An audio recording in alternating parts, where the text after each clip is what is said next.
Hello everyone, welcome to another Rick's Picks. Today I'm going to be doing my review of the new Eternia figure, Mer-Man by Mattel. So what I'm going to do is I'm going to take a look at him in packaging, and I'm going to take a look at the figure and his accessories, and then I'm going to give you my thoughts on him. And just remember, if you do like this video, go ahead and check out my Masters of the Universe playlist, and hit that like, share, and subscribe. So, without any further ado, let's get to the review. So here he is in packaging. I love the packaging for this figure. I like the overall look to it.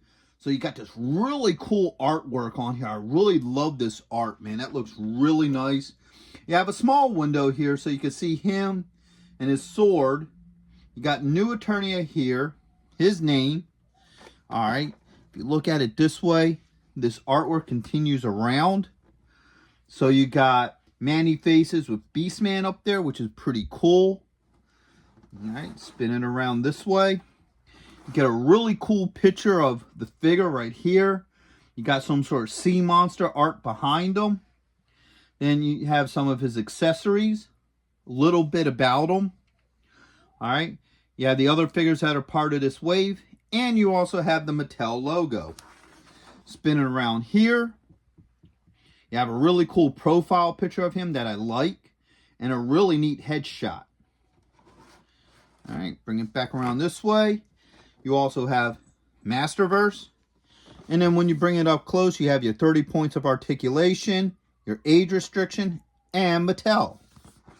And then underneath, you have your legal and SKU. So with all that being said, let's open him up and see what he's about.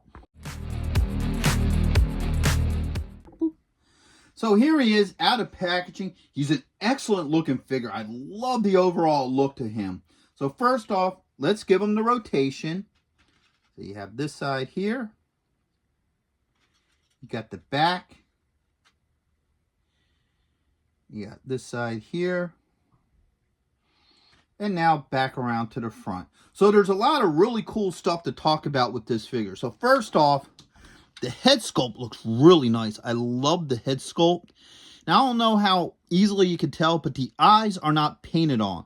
There's actually a clear plastic bubble. Maybe if you look at it through the side, you can kind of see that that's a bubble around it. It isn't just like painted on gloss. So I really like that. I think that's a really nice detail to the head sculpt. So you got all the sea antennas, his fins. So I love the overall head sculpt.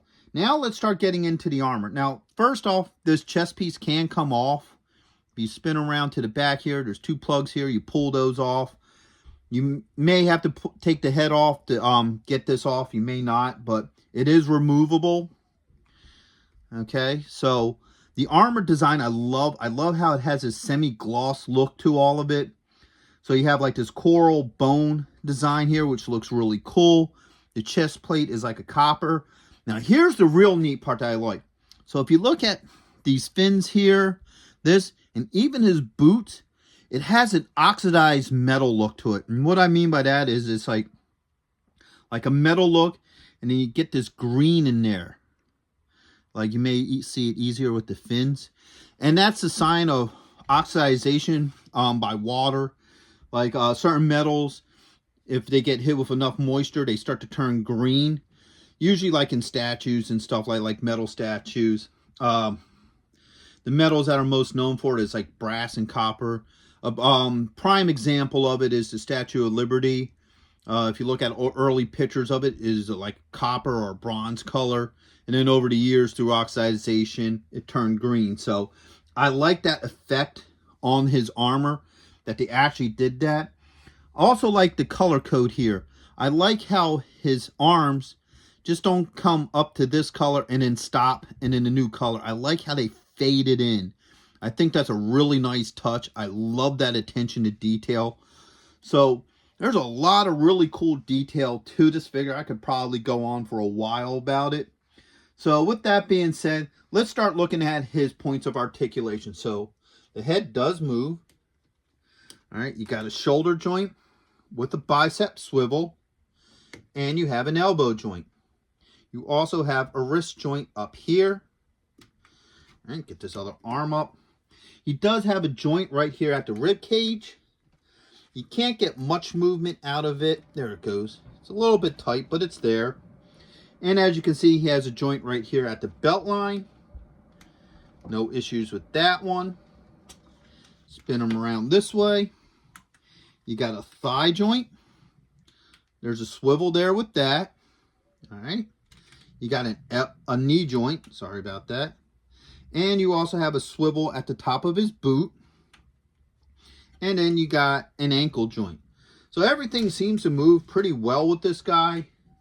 I don't have any issues with anything at this point. So now let's look at his accessories. So first off, he comes with a sword. I like the design of his sword.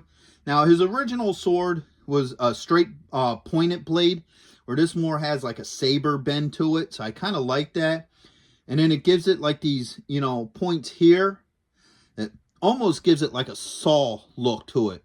Like this isn't so much meant to cut into an opponent, but actually saw into him, which I find really neat because the original sword kind of looked more like, a lot of people describe it as a corn cob. So they gave this one a little bit more character, and I kind of like that. If you're looking at it from this side, once again, bring it up a little bit closer. You can see more of that oxidized metal look to the sword as well. I really dig that. And then over here, there's this peg here, which will allow it to hook onto the back of his armor. So I like what they did with this. The same with the spear. The spear looks really good. I think this little bit of cloth might have been, might be a little bit better done. But for what you're getting with this guy, and once again, the pole has that oxidized look to it as well. So I love the detail in his spear as well. And then he comes with two hands. So he comes with two open hands. I like the webbing in between the fingers. Gives him that more aquatic fish look. All right. And the same with this hand. So now let's see how well this stuff fits in his hand. So first off, we're going to start with the spear.